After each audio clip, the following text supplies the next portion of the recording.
Әл-Фараби ауданы бойынша мемлекеттік кірістер басқармасындағы салықтық әкімшілендіру бөлімінің мамандары салық төлеушілерге салық кодексінің 70-ші бабы салықтық зерттеп қарау бойынша түсіндірме жұмыстарын жүргізуде. Құжатқа сәйкес салық төлеушінің іс жүзінде бар немесе жоқ екенін растау мақсатында салық органы жүзеге асыратын мемлекеттік бақылаудың өзге нысаны салықтық зерттеп қарау болып табылады. Салықтық зерттеп қарау салық төлеушінің тіркеу деректерінде көрсетілген орналасқан жері бойынша жүргізіледі.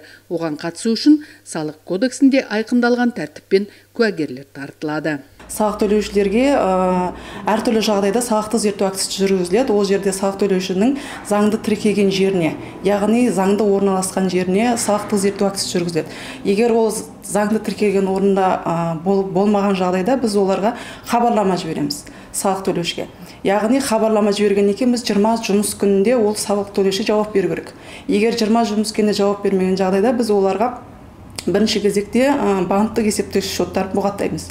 Сонымен қатар ол банктық есептегіш шоттары құлттанғаннан кейін 5 жұмыс күні беріледі. Ол кезде де олар салықтық актісіне жауап бермеген жағдайда оларды қосқан құн салық төлеуші есебінен шығарып тастайтын боламыз.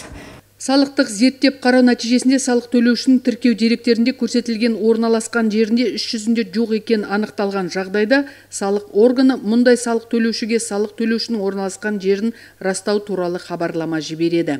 Салық органы хабарламаны жіберген күннен бастап 20 күн ішінде салық төлеуші салық органына өзі келу тәртібімен салық төлеушінің орналасқан жерін растайтын құжаттардың нотариат куәландырған көшірмелерін қоса бере отырып, салықтық зерттеп қарау кезінде болмау себептері туралы жазбаша түсінік ұсынуға міндетті.